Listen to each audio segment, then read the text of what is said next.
want the comic book movies because me and superheroes, me and Bob, we're big comic book fans. We're big on comic book movies and stuff like that. So me and Bob are also the one of the few people who actually love Batman v Superman. I like the fact that there's a good YouTube video. It's called what is it? It's Batman v Superman Christian imagery or something like that, where they show that Superman's like Jesus, and then Batman's like ordinary man, and then when man encounters, because when Superman dies, Batman becomes a better, or Bruce Wayne becomes a better person because of, spoiler for those who didn't see the movie, in the end it's Batman v Superman. Superman dies, and then Batman becomes a better person. He stops becoming like a Punisher type vigilante, and he becomes a hero again. He becomes Batman again. So there are two deaths that changed Bruce Wayne's thinking. It was when his parents died, and then when Superman died. So he becomes Batman when his parents died, and he becomes Batman again when Superman dies. So can you expand on that? And what were your thoughts on Batman v Superman, the Ultimate Edition? Do you see the Ultimate? Yes, I did. Yeah. Okay. Yeah. Yeah, I really loved it. I understand the criticism that they tried to crowd too much in, but I don't think that really ruins it. It was an appropriate denouement, the whole doomsday thing, because they were trying to resolve the General Zod business from Man of Steel. You knew something had to come of that, and why not? And the essential thing, if you read the Death of Superman comics back in the 90s, that was long and drawn out. The Justice League tried to stop Doomsday. They couldn't. This one tried to stop him. That one tried to stop him. Superman tried to stop him, and finally had the shootout at the OK Corral when both of them died. But you didn't really need anything that long to get to that conclusion. Just put Superman and Doomsday in the ring together and see what happens. So they just cut to the chase in the movie. I didn't mind that. But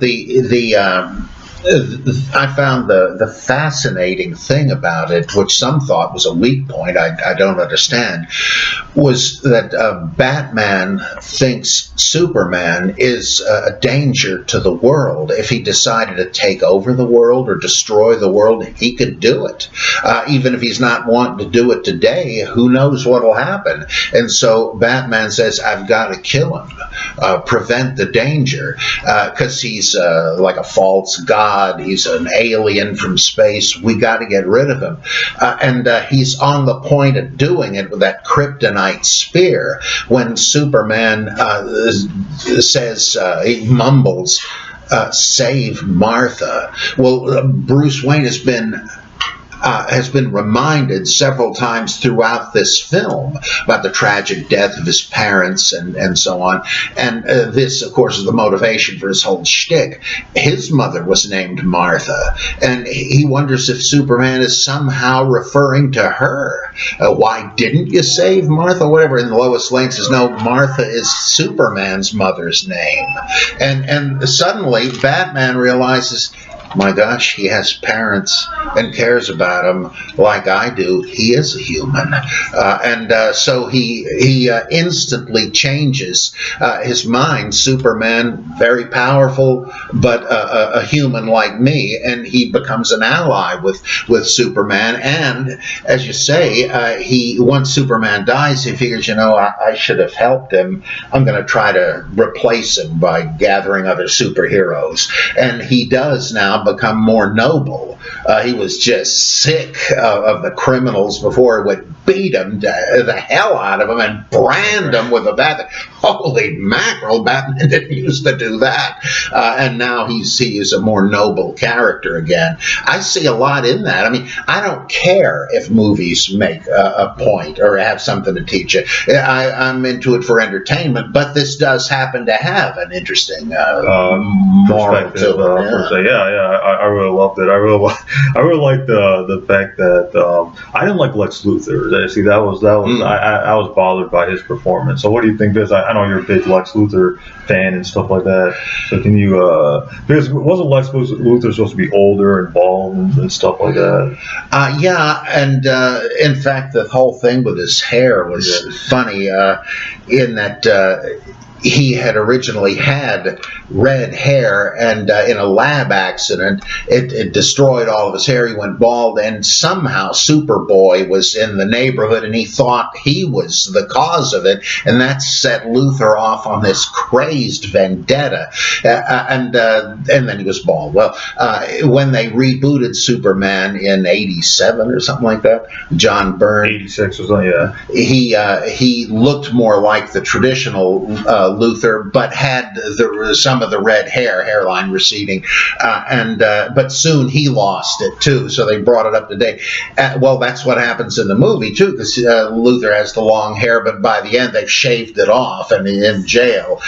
So they finally bring that up. But I kind of liked it when I first heard that this guy was going to play Luthor. I said, "What? Yeah. What a mistake!" But when I saw it, I thought this is an interesting take, because he's like a Silicon Valley tech prodigy, and he's a bit of a nut, and it fit that he, with his abilities, he's jealous of Superman, and that's always been the thing with Luthor, that he makes us humans look like bugs. Well, I'll show him, and so he does try that. He's got to defeat Superman and show that he's better, and his being a nut, the way he gestured and talked and so on. I like the fact that he's manipulating both Batman and Superman to fight one another. Yeah, I really like that, and I like the fact that that Martha moment that humanizes both of them, and then they're like, wait a minute, we got another enemy, we got other problems besides our own. With the whole Doomsday thing, so I really like that. Yeah. Yeah, that was really good. And Luthor, I mean, even in the comics, Luthor wasn't a mass murderer. Yeah. This guy is a total sociopath, and he wants to vindicate humanity, but he has contempt for human beings. He's what he's fighting against, and of course he then sells out the world to Darkseid. He has set the beacon for Darkseid and Steppenwolf to come and take over the Earth. So I mean, there's like Benedict Arnold or whatever. So he's really villainous, and I kind of like that this weirdo is the big problem. Did you like the what do you call it, the dream sequence or whatever, the nightmare sequence with the Darkseid cameo or whatever, and the parademons, and then you know what's an interesting image is when Superman comes down and then there's Batman chained up and then there's the two other guys. It kind of reminds me of the crucifixion, right? Because there's Jesus and then there's two robbers besides Jesus. Interesting. And then somebody had some interesting theories on that, and then Superman kills both of them, and then he kills Batman by just ripping his heart out or whatever. And isn't this what Batman was afraid would happen? And I think we're supposed to understand this as a vision of the future, as when he dreams that the Flash appears from the future and says, "You were right about him. You were right." And it was Lois. Yeah. And so that's right. It all boils down to her, and then he says to Batman in that other dream that you've taken her away from me, and which is very much like Batman's motivation when he lost his parents. Yeah.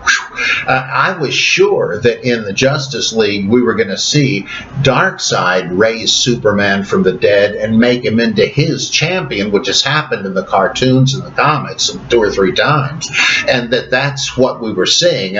These Darkseid troops that had Superman's insignia, they're Superman's stormtroopers, and then the huge Omega in the desert and the parademons, that the invasion that Luthor invited had happened with Superman at the helm of it, and so Batman was right, but they didn't go that way. I don't know if they're holding it in reserve. They did have the element of the risen Superman being hostile,